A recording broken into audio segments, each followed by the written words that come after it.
Bom dia, boa tarde, boa noite, professora, tudo certo? Eu escolhi o tema sobre a hipérbole. Vamos falar um pouco sobre a hipérbole. O que é a hipérbole? É uma figura geométrica plana que ela é obtida pela intersecção entre um plano e um cone duplo de revolução. Ou seja, em outras palavras, a hipérbole ela é definitivamente uma figura geométrica, só que plana. A gente consegue formar ela pela intersecção do plano entre o ponto de um plano e um cone duplo de revolução. A figura que resulta dessa intersecção ela é definida algebricamente como as hipérboles. Embora elas são contidas em um plano, elas são curvas. Isso significa que elas não podem ter nenhuma parte plana. Nessa imagem nós podemos ver exatamente o que é dito. A gente vê como elas são curvas, porém não são planas. Na imagem abaixo que eu vou colocar, a gente consegue ver uma imagem que ilustra somente a hipérbole, que a gente consegue ver ela de forma mais clara. E a partir dessa imagem a gente consegue um tema muito interessante, que é a definição formal de hipérbole, onde os dados F1 e F2, F1 e F2, são chamados de focos da hipérbole. São focos da hipérbole. Cuja a distância 2c entre eles, é igual a 2c no caso, né? É a hipérbole do conjunto dos pontos, cuja diferença da distância de F1 e F2 é igual a uma constante 2a.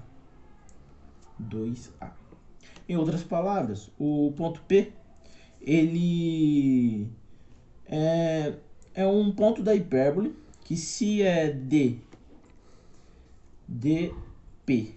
F1 menos dp F2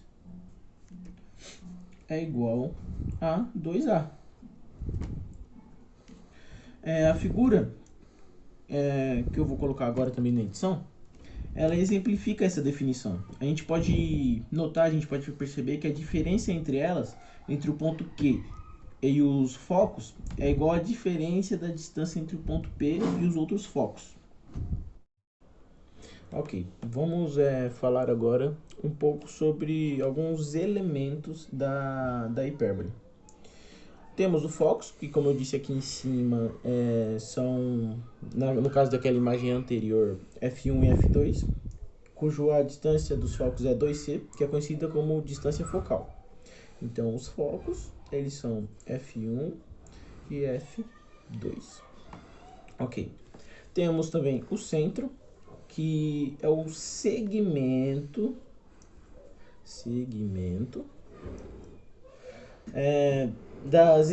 cujo segmento das extremidades são os focos, ou seja, ele está totalmente ligado com o foco. O centro da hipérbole, ele é o ponto médio do segmento. Não sei se deu para entender, se foi um pouco claro. Temos também o eixo real, cujo a hipérbole ela intercepta, né, o segmento F1 e F2 nos pontos A1 e A2, cujo segmento A1 e A2 é chamado de eixo real. Então a gente pode ver que tudo é ligado um pouco com o outro. Você vai ter relação com praticamente todos eles. Temos também o eixo imaginário, que é o segmento da reta B1 e B2. Ele é sempre perpendicular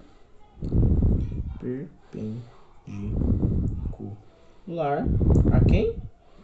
Ao centro da hipérbole.